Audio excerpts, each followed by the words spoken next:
Hello बच्चों, कैसे हैं। मैं प्रमोद कुमार आज आपके लिए नया वीडियो ला रहा हूँ नए चैप्टर का, जो प्लांट फिजियोलॉजी से रिलेटेड है। आपको पहले इंट्रोडक्शन में दे दूं कि प्लांट फिजियोलॉजी में आपके एनसीईआरटी बुक में जो कि यूनिट 4 में पढ़ने होते हैं, उस यूनिट 4 में 5 चैप्टर आपको पढ़ना है। टोटल नंबर ऑफ चैप्टर 5 पढ़ने हैं, जिसमें फर्स्ट चैप्टर का नाम है ट्रांसपोर्ट इन प्लांट। सेकंड देखोगे तो मिनरल न्यूट्रिशन का होगा। Third photosynthesis. फोर्थ में देखोगे रेस्पिरेशन। और फिफ्थ में प्लांट ग्रोथ एंड डेवलपमेंट का चैप्टर होगा। तो अभी तो चूंकि शुरू करूंगा प्लांट फिजियोलॉजी को, तो इंट्रोडक्टरी पार्ट पहले करूंगा। हालांकि चैप्टर का जब शुरुआत करूंगा तो ट्रांसपोर्ट इन प्लांट का होगा, बट सबसे पहले थोड़ा सा इंट्रोडक्टरी पार्ट के लिए बोर्ड पे आते हैं। देखो यहाँ पे टर्म लिखता हूं, प्लांट फिजियोलॉजी। Plant physiology. अब ध्यान देना है कि फिजियोलॉजी जो टर्म लिखा है यहाँ पे, इसको आप दो लैटिन टर्म में बांट दीजिए। एक physis, second term लोगस। Okay, physis का मतलब क्या होता है, तो वाइटल फंक्शन लिखोगे। वाइटल फंक्शन हिंदी में बोलते हैं जैविक कार्य, या इसी को हम मेटाबॉलिक फंक्शन बोलेंगे। ठीक है, मेटाबॉलिक फंक्शन, या आप बोल सकते हो बायोकेमिकल रिएक्शन। बायोकेमिकल रिएक्शन सभी एक दूसरे से कोरिलेटेड टर्म है, और इसी को कोरिलेट करोगे तो फिजियोलॉजिकल फंक्शन भी बोल सकते हो, क्योंकि यहाँ टर्म लिखा हुआ है फिजियोलॉजी। ओके, और लोगस मीन्स क्या हो जाएगा, स्टडी। मीन्स इसमें किसका स्टडी करने जा रहे हो, तो वाइटल फंक्शन ऑफ प्लांट का। यदि एनिमल के भी फिजियोलॉजी का स्टडी करते, प्लांट का भी करते, तो वहां ऑर्गेनिज्म जोड़ देते हैं। मतलब कि सिंपल सा study of vital function of, चूंकि प्लांट फिजियोलॉजी है इसलिए मैं प्लांट लिख देता हूं। ओके, अब प्लांट फिजियोलॉजी के फादर कौन है, जनक कौन है, तो कहा जाता है स्टीफन हेल्स को। स्टीफन हेल्स को। ये सब थोड़ा इंट्रोडक्शन है। अब ट्रांसपोर्ट इन प्लांट में चलने से पहले थोड़ा सा एक टर्म बताएंगे, barter relation in plant. Barter relation in plants, या इसको बोल सकते हो प्लांट बार्टर रिलेशन। हालांकि यह बातें आपके एनसीईआरटी बुक में ट्रांसपोर्ट इन प्लांट चैप्टर में इंक्लूड कर दिया है, लेकिन मैं पहले इसको इंट्रोडक्टरी पार्ट में ही डाल देता हूं, देन ट्रांसपोर्ट इन प्लांट की बात करता हूं, तो कुछ कोरिलेशन फायदा कर जाता है।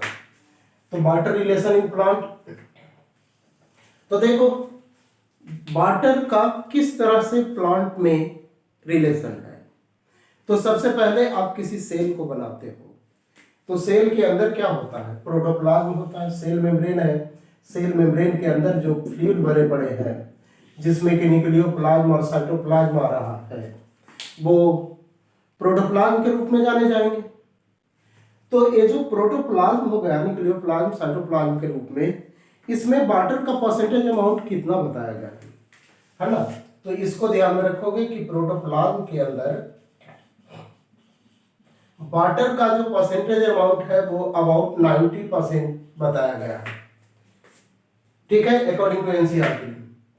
अब एक बात और बताया एनसीईआरटी की मैक्सिमम वाटर कंटेंट किस सेल में मिलता है, किस प्लांट के सेल में मिलता है। तो ध्यान में रखना पड़ेगा कि 92% वाटर मेलन के सेल में मिलते हैं। वाटर मेलन मतलब तरबूज के सेल में 92% वाटर मिलती है, बहुत ज्यादा अमाउंट है।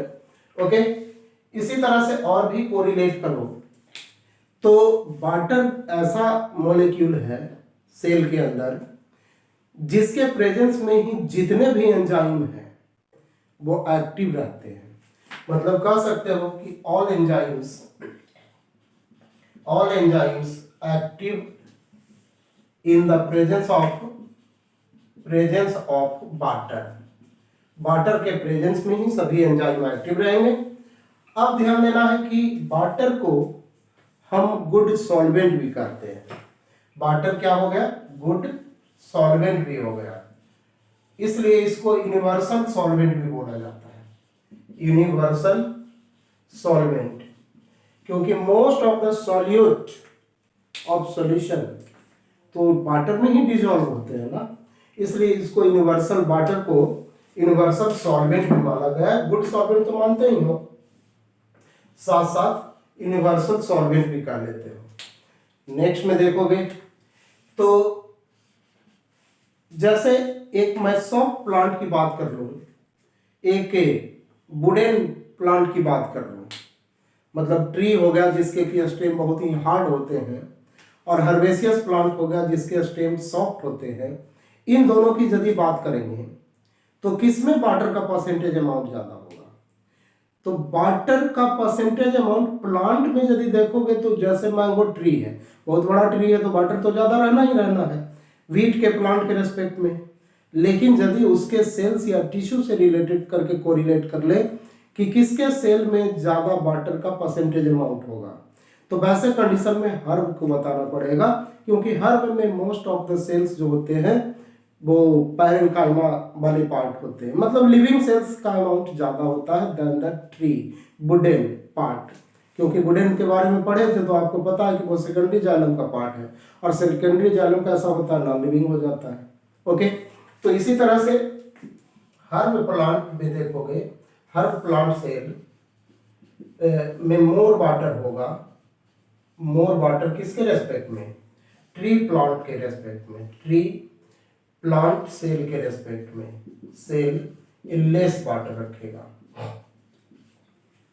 ओके, इसी तरह से कॉर्न प्लांट को देखो, कॉर्न प्लांट जिसको कि मक्का बोलते हो, मेज बोलते हो, जी मेज बोलते हो, इसके प्लांट पर डे, ध्यान रखोगे, पर डे 3 लीटर वाटर को सॉइल से अब्सॉर्ब करता है। आप नहीं पीते होगे 3 लीटर पानी पर डे, मुझे विश्वास है, 1-2 बच्चों को छोड़ करके मोस्टली नहीं पीता होगा, है ना। लेकिन इस प्लांट से सीखो, कॉर्न प्लांट से पर डे वो 3 लीटर वाटर अब्सॉर्ब करता है। आपको भी पीनी चाहिए, स्वास्थ्य बेहतर रहेगा। ओके, तो कॉर्न प्लांट कितना अब्सॉर्ब कर रहा है water?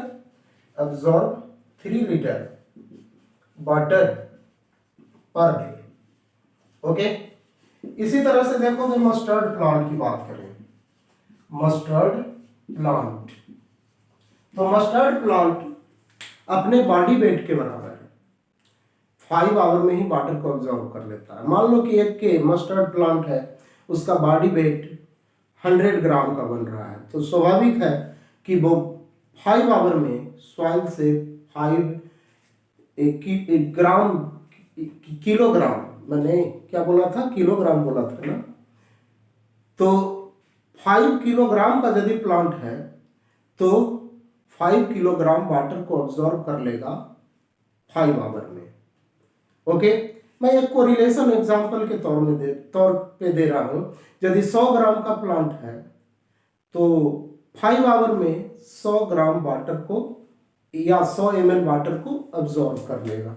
Mustard plant absorb water two body weights, two body weight water as body weight कर दीजिए, as body weight in 5 our.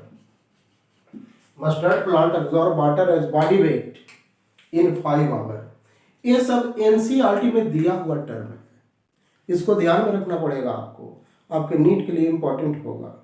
ठीक है, ये सब कुछ बातें थी जो कोरिलेशन था। हाँ, एक पॉइंट और भी देख लो जो एनसीईआरटी में है, जैसे कि जो सीड, ड्राई सीड होता है, क्या उसमें वाटर होता है या नहीं होता है? जैसे घर में आपका किसी बोतल में ग्राम सीड रखा होगा, चना का सीड रखा होगा, एकदम सूखा हुआ है, उसको माउथ के अंदर, दांत के नजदीक ले जाते हो तो तोड़ने में थोड़ा जोर लगाना पड़ता है, ऐसा सीड है। तो क्या उसमें वाटर होगा कि नहीं होगा? उसमें भी वाटर होता है। कितना वाटर होता है? 10 to 15% वाटर होता है। किस लिए होता है? तो ऐसे सिंपल बोलो तो अपना लैंग्वेज में, जैसे कोई मरने वाला होता है, वाटर की कमी होता है, तो बोलते हैं ना कि इसका लगता है कि अंतिम समय हुक ही बच रहा है। तो वैसे ही सीड में समझना है कि जो लास्ट पोजीशन है जिसमें कि ब्रीदिंग रेट उसका चलते रहना चाहिए, कुछ रेस्पिरेशन होते रहना चाहिए, तो उस रेस्पिरेशन होने के लिए एंजाइम को एक्टिव होना चाहिए। तो उसी एंजाइम को एक्टिव बनाए रखने के, रेस्पिरेशन के लिए एंजाइम को एक्टिव बनाए रखने के लिए 10 to 15% water found in dry seed also.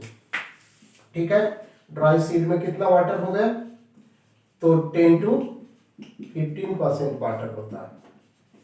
Okay, तो ये सब कुछ बातें हो गई प्लांट वाटर रिलेशन से या वाटर रिलेशन इन प्लांट से। अब इसके आगे थोड़ा सा बात करेंगे हम ट्रांसपोर्ट इन प्लांट का। इसको मैं रफ करता हूं पहले, उसके बाद ट्रांसपोर्ट इन प्लांट का बात करते हैं। ओके, तो हेडिंग देते हैं अब हम ट्रांसपोर्ट इन प्लांट। देखिए यहां पे मैं हेडिंग दे रहा हूं ट्रांसपोर्ट इन प्लांट। तो ट्रांसपोर्ट इन प्लांट में देखोगे तो पहले कुछ इंट्रोडक्टरी पार्ट ही है अभी। अब सबसे पहले तो ध्यान रखोगे कि प्लांट में ट्रांसपोर्टेशन होना है, तो बात किन किन सब्सटेंस का ट्रांसपोर्टेशन होगा प्लांट के अंदर। तो सबसे पहले ध्यान रखिए कि वाटर का ट्रांसपोर्टेशन होगा, मिनरल का ट्रांसपोर्टेशन होगा, ऑर्गेनिक फूड का ट्रांसपोर्टेशन होगा, इसके साथ साथ फाइटो हार्मोन्स, जिसको कि प्लांट हार्मोन भी कहते हो, हार्मोन्स, इन सब का ट्रांसपोर्टेशन होगा। ठीक है, अब इन सब सब्सटेंस का जो ट्रांसपोर्टेशन प्लांट के अंदर में हो रहा है वो 2 टाइप्स का बनेगा। एक शॉर्ट डिस्टेंस ट्रांसपोर्ट का कहानी होगा, शॉर्ट डिस्टेंस ट्रांसपोर्ट, और दूसरा होगा लॉन्ग डिस्टेंस ट्रांसपोर्ट। लेकिन पहले मैं देख लेता हूं शॉर्ट डिस्टेंस ट्रांसपोर्ट को। तो शॉर्ट डिस्टेंस ट्रांसपोर्ट में सिंगल सेल में ट्रांसपोर्टेशन होगी या अगल बगल के सेल में, 2 सेल के बीच होगा लेकिन नेबर सेल्स होंगे। जैसे देखो यहाँ एक सेल है, इधर मैंने 2 सेल बना दिया जो नेबर में प्रेजेंट है, एक दूसरे के पड़ोसी हैं। ठीक है, मान लो कि इसमें कोई न्यूट्रिटिव सब्सटेंस है, फूड मटेरियल है, इसका ट्रांसलोकेशन इसी सेल के अंदर one position to another position होगा, तो ये भी किसका पार्ट बन रहा है? शॉर्ट डिस्टेंस ट्रांसपोर्ट का। लेकिन one cell to another cell through membrane यदि किसी सब्सटेंस का मूवमेंट हो रहा है तो ये भी किसका पार्ट बनेगा? शॉर्ट डिस्टेंस ट्रांसपोर्ट का बनेगा। तो शॉर्ट डिस्टेंस ट्रांसपोर्ट में एक बात तो पता चल गया कि इन सिंगल सेल में ये अकर होगा, या तो बिटवीन सेल्स होगा, या तो बिटवीन नेबर सेल्स कर दो तो ज्यादा बेहतर है, बिटवीन नेबर सेल्स। ठीक है, ये तो पता चल गया। अब बात है रही कि शॉर्ट डिस्टेंस ट्रांसपोर्ट किन किन प्रोसेस के द्वारा होता है। तो देखोगे शॉर्ट डिस्टेंस ट्रांसपोर्ट के लिए कई प्रोसेस है, जिसमें एक का नाम होगा सिंपल डिफ्यूजन। पहला का नाम क्या बता रहे हैं? Simple diffusion. नंबर सेकंड में देखोगे तो फैसिलिटेट डिफ्यूजन का पार्ट आएगा, फैसिलिटेट डिफ्यूजन। नंबर थर्ड में चलोगे तो एक्टिव ट्रांसपोर्ट आएगा, एक्टिव ट्रांसपोर्ट। हालांकि ये दोनों पैसिव ट्रांसपोर्ट का पार्ट बनता है, ये दोनों पैसिव ट्रांसपोर्ट है। डिटेल होगा इन सब का, लेकिन पहले थोड़ा सा बात कर ले। नंबर 4 में देखोगे तो साइक्लोसिस या स्ट्रीमिंग मूवमेंट की बात होगी, स्ट्रीमिंग मूवमेंट। ये सब बातें को डिटेल करेंगे, लेकिन ये सब का डिटेल हम नेक्स्ट वीडियो में करेंगे, इसलिए कि अभी इसको बताना शुरू कर देंगे तो वीडियो बहुत ही लंबा हो जाएगा, आप देखने में इंटरेस्टेड नहीं रहोगे। लेकिन अभी तो हमें कुछ और बातें बतानी है। शॉर्ट डिस्टेंस ट्रांसपोर्ट में इतना तो पता चल गया कि किस वे से हो रही है। सिंगल सेल में होती हैं या तो एक से अधिक सेल में होगा, नेबर सेल होना चाहिए। किस मेथड के द्वारा हो रहा है, तो पैसिव ट्रांसपोर्ट हो रहा है, एक्टिव ट्रांसपोर्ट हो रहा है, साइक्लोसिस, स्ट्रिंग मूवमेंट हो रहा है। साथ साथ एक और जोड़ सकते हो, सिंपल डिफ्यूजन का ही टाइप कहोगे, जिसको कि ऑस्मोसिस के नाम से जानेंगे। ऑस्मोसिस भी क्या है, सिंपल डिफ्यूजन ही है, बट ऑस्मोसिस में ध्यान देना पड़ेगा कि वहां पे केवल लिक्विड का ट्रांसपोर्टेशन होता है, वाटर का सिंपल डिफ्यूजन होता है। किसी अदर सब्सटेंस की बात नहीं करेंगे, ओनली सॉल्वेंट की बात करेंगे, वाटर की बात करेंगे। तो यदि वाटर का या सॉल्वेंट का सिंपल डिफ्यूजन हो रहा है तो उसको सिंपल डिफ्यूजन ना बोल करके हम क्या बोलेंगे, ऑस्मोसिस बोलेंगे। बाकी डिटेल आगे देखेंगे। ये सब तो बातें हो गई किससे रिलेटेड, शॉर्ट डिस्टेंस ट्रांसपोर्ट से। अब बात करते हैं दूसरा, long distance transport. Long distance transport, तो देखो long distance transport one place to another place होगा। जैसे लंबा जर्नी करना है आपको, तो पटना से निकल करके दिल्ली जाना पड़ेगा, तब लॉन्ग ट्रांसपोर्टेशन होगा आपका। लेकिन पटना में ही एक मोहल्ला से दूसरे मोहल्ला जाना है, तब तो ये तो शॉर्ट डिस्टेंस हो गया ना।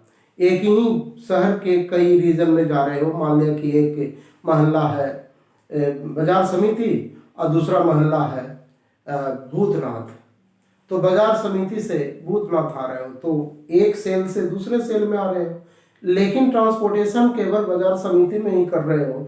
कहीं पे आप शरीफा खरीद रहे हो, कहीं पे एप्पल खरीद रहे हो, कहीं पे कैबेज खरीद रहे हो, तो एक ही सेल के अंदर घूम रहे हो ना, बाजार समिति में ही घूम रहे हो। तो वो एक कंडीशन हो गया, और यदि भूतनाथ में आ गया तो एक कंडीशन हो गया। ओके, लेकिन अब हमें पटना से निकल करके जाना है दिल्ली, तो एक प्लेस से दूसरे प्लेस ट्रांसपोर्ट हो रहे हैं। तो प्लांट में पटना टू दिल्ली क्या हो गया, जो देखिए जैसे रूट बना दिया, तो रूट ने वाटर को ऑब्जॉर्व करा, ऊपर में लीफ बना दिया, यहाँ फूट बना लीफ के अंदर, तो रूट ने वाटर को ऑब्जॉर्व करा, तो यहां से लेकर के प्लांट के अपेक्स तक पहुंचाने का काम करा। तो देख लो ना, one place to another place चला गया। इसी तरह से फूड बना लीफ के अंदर, और फ्लोएम टिश्यू के द्वारा वो रूट तक भी पहुंचा या दूसरे पार्ट में भी पहुंचा। यदि इधर ब्रांच रहता, इधर बड रहता, तो बड में भी पहुंच जाता। ओके, लेकिन प्लेस तो चेंज कर गया ना, लीफ से निकल करके बड तक पहुंच गया, तो ये लॉन्ग डिस्टेंस ट्रांसपोर्ट हो गया। लॉन्ग डिस्टेंस ट्रांसपोर्ट में इसका मतलब हो रहा है कि किसके द्वारा होने जा रहा है, वास्कुलर टिश्यू द्वारा होने जा रहा है, वास्कुलर टिश्यू। और वास्कुलर टिश्यू में कौन आएगा, तो वही जाइलम एंड फ्लोएम का पार्ट आएगा। और इतना पता है आपको कि जाइलम किसको कैरी करता है, तो जाइलम मेनली करता है वाटर को, वाटर एंड मिनरल्स को। लेकिन अब आपको थोड़ा सा एक्स्ट्रा इस पे फोकस करना पड़ेगा कि वाटर मिनरल को तो मेनली करता ही है, ये मेनली हो गया, बट सम ऑर्गेनिक फूड भी होती है, plus some organic food plus some phyto hormones, some phyto hormones को भी ये ट्रांसपोर्ट करता है, जाइलम टिश्यू। इसी तरह से फ्लोएम को देखोगे तो फ्लोएम मेनली ट्रांसपोर्ट करेगा ऑर्गेनिक फूड को, मेनली तो यही हो गए, बट इसके साथ साथ सम मिनरल को भी करेगा, सम mineral plus some phyto hormone को भी कैरी करता है, सम फाइटो हार्मोन को भी कैरी करता है। तो अब आपके नीट में जो क्वेश्चन देगा, ऑप्शन में वाटर मिनरल तो रहेगा ही, इसके अलावे water mineral plus some organic food भी रहेगा, और अगला ऑप्शन देगा वाटर मिनरल प्लस सब organic food plus some phytohormone. तो आपको टिक लगाना है इसी पे। और यदि ये नहीं चारों दिया हुआ है तब तो चलो ठीक है, वाटर मिनरल को तो कर ही रहा है, उस पर टिक लगाएंगे। उसी तरह से फ्लोएम के बारे में भी सोचना है। ओके, एक बात और, लॉन्ग डिस्टेंस ट्रांसपोर्ट में ये जो जाइलम होता है, जो ट्रांसपोर्टेशन करता है किसी भी सब्सटेंस का, तो यूनिडायरेक्शनल करता है, यूनिडायरेक्शनल। जैसे रूट ने वाटर को ऑब्जॉर्व करा, ठीक है, सॉइल से, और सॉइल से ऑब्जॉर्व करके प्लांट के एपेक्स तक पहुंचाया, तो कैसा डायरेक्शन हो गया, सिंगल डायरेक्शन हो गया। यूनिडायरेक्शनल बोलोगे। लेकिन इस लीफ में जो फूड मटेरियल बनता है वो अपवार्डली भी मूव करता है, डाउनवार्डली भी मूव करता है। ठीक है, इधर भी बड में भी जाता है, इधर दूसरे ब्रांच रहेंगे तो उसमें भी जाएगा, मतलब लग रहा है कि ऑल डायरेक्शन में जा रहा है। लेकिन बड़ा कंट्राडिक्शन एनसीईआरटी ही कर रखा है। एनसीईआरटी के 175 पेज पे देखोगे लास्ट लाइन में तो लिख रखा है कि जो ट्रांसपोर्टेशन फ्लोएम के थ्रू होती है वो मल्टी डायरेक्शनल होता है। लेकिन फिर 190 पेज में जाओगे तो वहां पे देखोगे कि बल्क ट्रांसपोर्ट के समय में कि फ्लोएम टिश्यू के द्वारा जो ट्रांसपोर्टेशन होती है ऑर्गेनिक फूड का वो या तो अपवार्डली होगा या डाउनवार्डली होगा, मतलब कि बाई डायरेक्शनल लिखा है। तो अब बात रही कि यदि दोनों ऑप्शन में रह गया नीट में तो क्या करोगे, ये बाई डायरेक्शनल भी रह गया, मल्टी डायरेक्शनल भी रह गया, तो किस पे टिक लगाया जाए। तो ध्यान देना है कि 175 में जो लास्ट लाइन लिखा हुआ है मल्टी डायरेक्शनल के साथ, उस लाइन के साथ जाना है मल्टी डायरेक्शनल के लिए। और जो 190 पेज में दिया हुआ है बाई डायरेक्शनल के लिए सेंटेंस, उस वही सेंटेंस रहेगा तो बाई डायरेक्शनल पे टिक लगाओगे। लेकिन मोर देन वन रह गया तब तो मोर देन वन पे ही टिक लगेगा, क्योंकि दोनों तो एनसीईआरटी लिखा है बाई डायरेक्शनल मल्टी डायरेक्शनल। हालांकि बाई डायरेक्शनल भी मल्टी डायरेक्शनल का ही पार्ट है, उसमें तो ट्राई है नहीं। लेकिन कंट्राडिक्शन वहां पे होगा जहां पे कि 4 ऑप्शन रहेगा, उसमें मोर देन वन का कोई संभावना नहीं रहेगी, तो एनसीईआरटी के लाइन के अकॉर्डिंग आपको टिक लगाना पड़ेगा। इस पे बहुत ही ध्यान देने की आवश्यकता है। इसलिए बार बार आपको हम एनसीईआरटी पढ़ने के लिए एक एक लाइन एक एक वर्ड पढ़ने के लिए बोलते रहते हैं। ओके, तो चलिए वो बातें हो गई। तो फ्लोएम में जो ट्रांसलोकेशन होगा ऑर्गेनिक फूड का वो मल्टी डायरेक्शनल है, मल्टी डायरेक्शनल। ठीक है, मतलब फ्लोएम टिश्यू कैरी करता है मटेरियल्स को मल्टी डायरेक्शन में। लेकिन यदि ऐसा लिख दिया कि organic food transported through phloem upwardly and downwardly, तब उसके लिए कंडीशन क्या हो जाएगा, बाई डायरेक्शनल। इसी तरह का सेंटेंस एनसीईआरटी भी लिखे हुए हैं। ओके, तो आपको सेंटेंस पे जाना पड़ेगा। अब एक दो पॉइंट और है यहाँ पे। ये तो मल्टी डायरेक्शन से बात हो गई। मल्टी डायरेक्शन में एक बात और बताएंगे आपको। जैसे रूट वाटर को ऑब्जॉर्व करता है, तो रूट में सेक्शन काट करके देखे थे आप, तो यहाँ पे देखिए इस तरह से एपिडर्मिस है, रूट हेयर है, कोर्टेक्स है, इंडोडर्मिस है, फिर पेरिसाइकिल है, और पेरिसाइकिल के बाद फिर जाइलम सेल है। ये जाइलम सेल हो गया। ठीक है, ये जाइलम सेल हो गया। तो रूट हेयर वाटर को ऑब्जॉर्व करके कहां तक पहुंचा रहा है, जाइलम सेल तक। मतलब डिफरेंट सेल से होते हुए ये कहां तक पहुंचा रहा है, जाइलम सेल तक पहुंचा रहा है। मतलब कि सॉइल से रूट हेयर में आएगा, एपिडर्मिस में आएगा, कोर्टेक्स में, इंडोडर्मिस में, पेरिसाइकिल में, तब जाइलम सेल में पहुंचेगा रूट का। तो ये भी तो वन प्लेस तो हो गया सॉइल, और सॉइल से पहुंचा कहां, रूट के जाइलम सेल तक। तो ये भी एक सेल से दो सेल के बीच तो लगातार नहीं ना हुआ, ये तो काफी शहर घूमने की बात हो गई, कई मोहल्ला घूमने की बात हो गई। तो इस तरह से इसको भी अब्जॉर्प्शन ऑफ वाटर के नाम से जानते हैं कि अब्जॉर्प्शन ऑफ वाटर में बताया जाता है कि movement of water of soil into xylem cell from different cells of root, तो उसको हम अब्जॉर्प्शन ऑफ वाटर के नाम से जानेंगे। तो अब्जॉर्प्शन ऑफ वाटर को भी हम किस में इंक्लूड करेंगे, अब्जॉर्प्शन ऑफ वाटर को भी हम इंक्लूड करेंगे लॉन्ग डिस्टेंस ट्रांसपोर्ट में। ओके, एक लास्ट पॉइंट अब बता दूं आपको कि देखो एनसीईआरटी में ही लिख रखा है, यहाँ नोट में मैं बात कर रहा हूं कि प्लांट का कोई भी पार्ट सेनेसेंट स्टेज में पहुंच जाता है। सेनेसेंस का मतलब होता है एजिंग, एजिंग का मतलब बुढ़ा या बुढ़ी होना, बुढ़ापा। ओके, तो जब कोई भी प्लांट का पार्ट, मान लो कि मैं प्लांट हूं, मेरा ये देखो ब्रांच है प्लांट का, ये सेनेसेंट स्टेज में पहुंच गया। सेनेसेंट मतलब एजिंग, सूखने लगा है। ठीक है, इसके लीव्स पीले पड़ने लगे हैं, तो ये सेनेसेंट स्टेज में आ गया। तो नियर बाई जो ग्रोइंग टिश्यू होगा इसके सेनेसेंट पार्ट के नियर बाई में जो ग्रोइंग टिश्यू होगा, यहाँ सेनेसेंट पार्ट में पाए जाने वाले मोस्ट ऑफ न्यूट्रिएंट को अब्जॉर्ब कर लेता है। ये बड़ा अच्छा प्रॉपर्टी है प्लांट में कि यदि कोई प्लांट का पार्ट डैमेज हो रहा है, सूखने लगा है, तो वहाँ के न्यूट्रिएंट को ग्रोइंग रीजन लेकर के अपना ग्रोथ को बढ़ा लेता है। ओके, तो नोट में वही बताना चाह रहा था कि nutrient of senescent part, nutrient of senescent part of plant absorbed by nearby growing tissue या growing region। ये बहुत ही इंपॉर्टेंट बात है, इसको भी ध्यान में रखिएगा। तो इतना सारा जो बात हुआ, जो ट्रांसपोर्ट इन प्लांट का इंट्रोडक्शन हुआ, शुरुआत में बताए थे इसी वीडियो में इंट्रोडक्शन प्लांट फिजियोलॉजी का, जिसमें वाटर रिलेशन प्लांट हो गया, और कुछ इंट्रोडक्शन बता दिया ट्रांसपोर्टिंग प्लांट का। अब नेक्स्ट वीडियो में जो बनाएंगे, लेक्चर सेकंड होगा, वो डिटेल चलेगा शॉर्ट डिस्टेंस ट्रांसपोर्ट का। ओके बच्चों, तो अब थोड़ा ध्यान देना आप लोग।